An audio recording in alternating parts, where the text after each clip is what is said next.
ओम साई राम।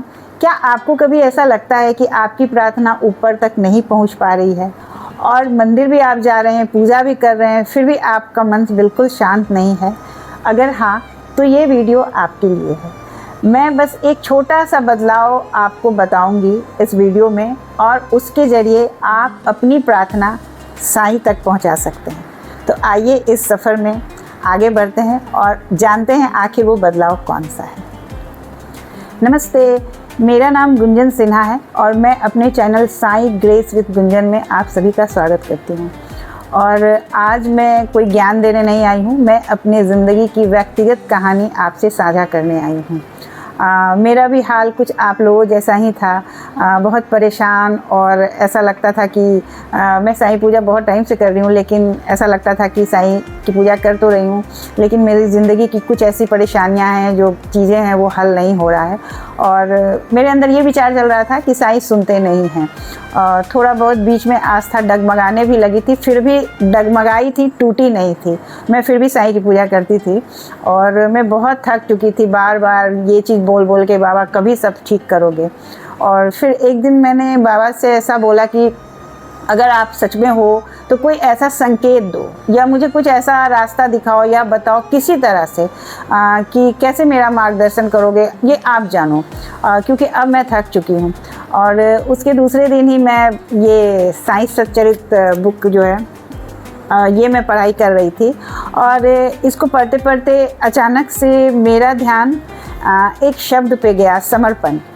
और वो शब्द आया समर्पण, और जैसे ही मेरा ध्यान आया मेरे अंदर ये बातें अचानक से जैसे चलने लगी कि अब तक मैंने साईं से सिर्फ मांगा है, ये दे दो, ये कर दो, इसको दूर करो, ये परेशानी दूर करो, लेकिन कभी मैंने अपना समर्पण उन पे नहीं दिखाया।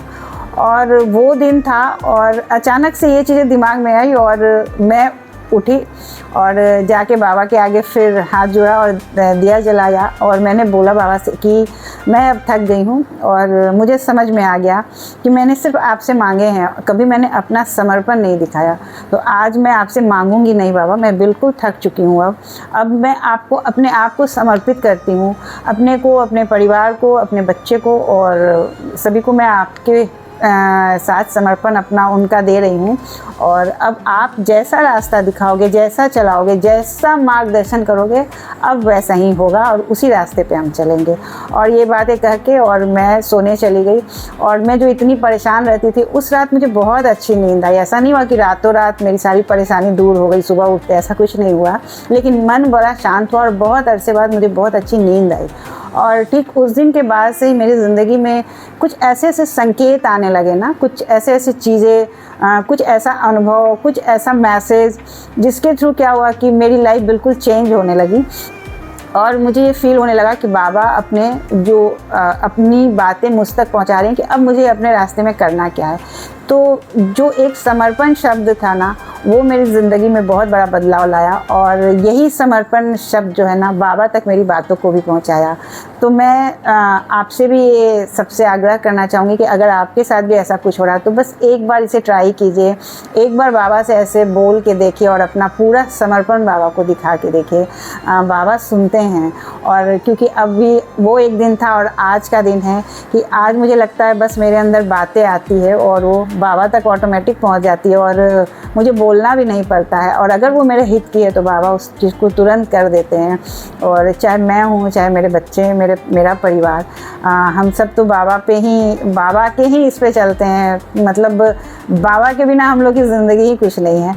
तो मैं यही सबसे कहना चाहूँगी कि आप भी एक बार कोशिश करिए और एक बार अपना समर्पण और विश्वास जो है वो साईं पे करके देखिए। आपकी भी बातें बाबा ज़रूर सुनेंगे और बाबा सुनते हैं, सबकी सुनते हैं। तो और अगर आपको इस सफ़र में मेरे साथ और आगे चलना है और मैं आगे और भी अपने अनुभव आप लोगों से साझा करूंगी और मुझे अच्छा लगेगा अपने इस अनुभव को बाबा के साथ, बहुत सारे ऐसे अनुभव जिसको साझा करने में मुझे भी अच्छा लगेगा। तो अगर आप इस रास्ते में हमारे साथ चलना चाहते हैं तो चलिए मिलके श्रद्धा और सबरी के इस कहानी को आगे बढ़ाते हैं और भी बहुत कुछ जानते हैं और सीखते हैं। तो अगर आपको अच्छा लगा हो हमारा ये वीडियो तो चैनल को सब्सक्राइब करें, लाइक करें और इसे शेयर ज़रूर करें। ओम साईं राम।